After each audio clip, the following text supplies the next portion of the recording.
La première étape de ce Dakar 100% péruvien avec Lima-Pisco comme liaison avant une boucle de 84 km de spécial autour de Pisco. Tout ça dans les dunes, déjà du sable sur ce Dakar. Il est temps donc pour les meilleurs de s'élancer au guidon de leur moto. Prêt pour une grande bataille pendant 10 jours. Ça va être un Dakar beaucoup plus difficile que les années précédentes, beaucoup moins de liaisons, beaucoup plus de courses. Ça va être très difficile dans les dunes. Le niveau est vraiment meilleur cette année.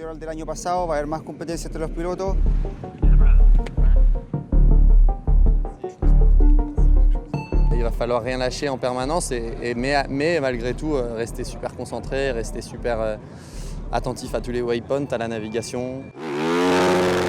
Et au départ pour les motos, déjà Sébastien Loeb qui repère. Avec tout d'abord Gabriela Novotná qui est de retour avec son Indigo Racing. Déterminée à finir cette année, elle qui n'a pas pu l'an dernier. Petite chute sans souci pour elle, elle va pouvoir reprendre son chemin.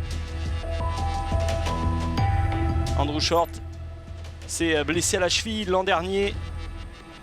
Il espère finir cette année mieux que sa 17e place de 2018 sur sa Husqvarna. Xavier de Soultret voudrait bien briser la domination des KTM sur sa Yamaha. Mais il va perdre 6 minutes sur cette première étape.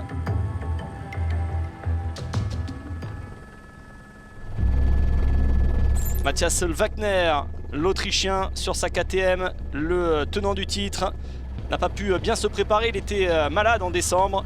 Il va perdre 3 minutes aujourd'hui, il est 7e.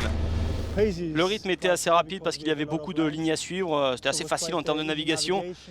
C'est allé assez vite dans les dunes. C'est bien de revenir à la compétition. C'était pas une si mauvaise journée. Son coéquipier chez KTM, Sam Sunderland, termine lui en 5e position. Le vainqueur 2017 est revenu de sa blessure au pied au Chili l'an dernier. Il est bien déterminé à faire de bons résultats aujourd'hui. Oubliez sa blessure au dos. Adrien Van Beveren veut viser le général sur sa Yamaha. Mais il a quelques démons à chasser après son accident de l'an dernier sur la 10e étape. J'ai eu envie d'attaquer très fort, je me suis assez vite fait refroidir par des dunes cassées où j'ai compris qu'il ne fallait pas en faire trop. Et puis après on est arrivé dans ce Rio avec beaucoup de pierres et de dangers qui ne m'a pas rappelé que des bons souvenirs. Et du coup je ne me suis pas vraiment lâché. Michael Medge et Ricky Brabec étaient pilotes ensemble chez Honda l'an dernier, mais le Français a switché chez Sherco cette année. L'Américain va prendre une 3e place avec sa Honda, alors que Medge termine 12e. Le deuxième de cette première étape, c'est Pablo Quintanilla sur sa Husqvarna. Le champion du monde de Rallye Raid 2016-2017 espère faire mieux que sa 3e place il y a 3 ans. Il perd 90 secondes sur le meilleur qui est Joan Barreda-Bort sur cette première étape.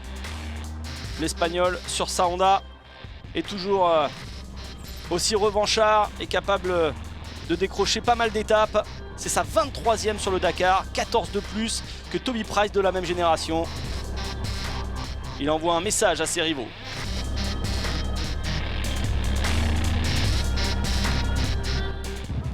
Ça s'est bien passé sur cette étape, c'était court, c'était facile de faire quelques erreurs, c'est toujours nerveux au départ, mais j'ai gardé un bon rythme tout au long de cette étape, j'ai fait un bon temps je pense.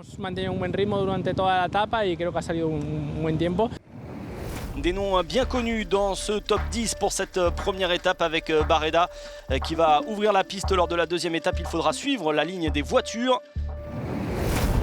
Et toutes les meilleures équipes sont représentées dans ce top 10 et tout le monde se tient en 3 minutes dans les 5 premiers. Dans la catégorie quad, c'est Italo Pedemonte qui a eu l'honneur d'ouvrir la piste de ce 41e Dakar. Le Chilien a ouvert la route à 9h30 précisément ce lundi matin. Il y aura de toute façon un nouveau vainqueur dans cette catégorie quad cette année puisque le champion sortant Ignacio Canale est en side-by-side. Nicolas Cavigliascio est l'un des favoris. Il était deuxième l'an dernier. Il va remporter cette première étape avec 4 minutes d'avance.